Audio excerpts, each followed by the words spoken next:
So guys, no need to run away due to my Indian accent. I am not here to scam, I am here to explain. And today, we are talking about all 3 life paths you can choose Cyberpunk and which is the best for you. In Cyberpunk 2077, you will get to choose between 3 life paths, basically the origin story of your character. The one you choose won't just change the opening of the game, but also some of the dialogue options you'll get throughout your playthrough. Now, these choices aren't as important as RPG classes that lock you into a certain playstyle, so you don't need to stress too much about your decision. But if you're looking to do some proper role-playing, or you just want to know the differences between them, we've broken down all 3 life paths for you. There are 3 origins available in Cyberpunk 2077, Corpo, Nomad, and Street Kid.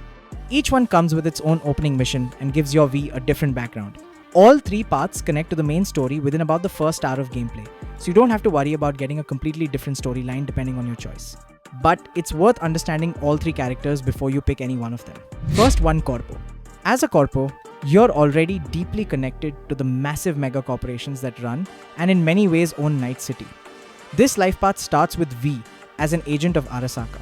And not just any agent, you're actually pretty high up the corporate ladder. During the opening, you'll get a look behind the curtain of the ruthless corporate world, where betrayal and power plays are just part of everyday business. Of course, things don't exactly go according to plan. Very quickly, everything falls apart for V, leaving you with almost nothing to your name. The main idea behind the Corpo life path is that V is trying to move on from their past and make up for their time as just another cog in a very ugly machine. As a Corpo, V understands how these giant corporations operate. This knowledge can sometimes unlock extra dialogue options, letting you pull more information out of people or convince them to cooperate.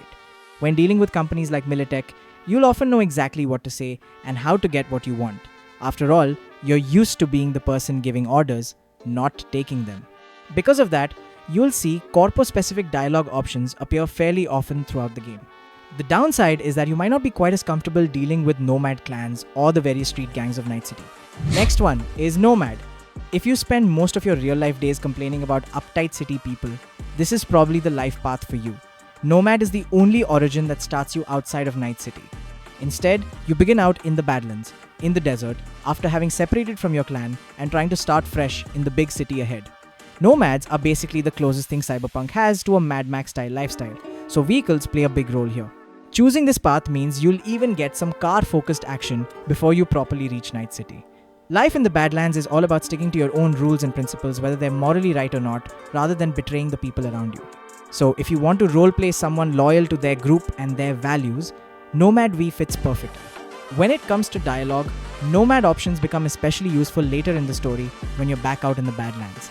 You'll often get extra ways to gather information or understand what's really going on. People out there also don't take kindly to the usual city folk attitude, so a fellow nomad asking questions in their camps is much less likely to end in violence compared to outsiders. The downside is that you'll have fewer special dialogue options when dealing with gangs and corporations inside Night City itself, and that's where you'll be spending most of your time. Last one is Street Kid. Pick Street Kid and you've basically grown up in the dark alleys and back streets of Night City. The game starts with V just coming back from a trip to Atlanta and immediately getting pulled into helping a friend who's in trouble. People who grow up on the streets usually look out for each other, and there's a certain level of respect even between rival gangs trying to survive in the same city. Because of that background, V has a lot of connections in the underground scene.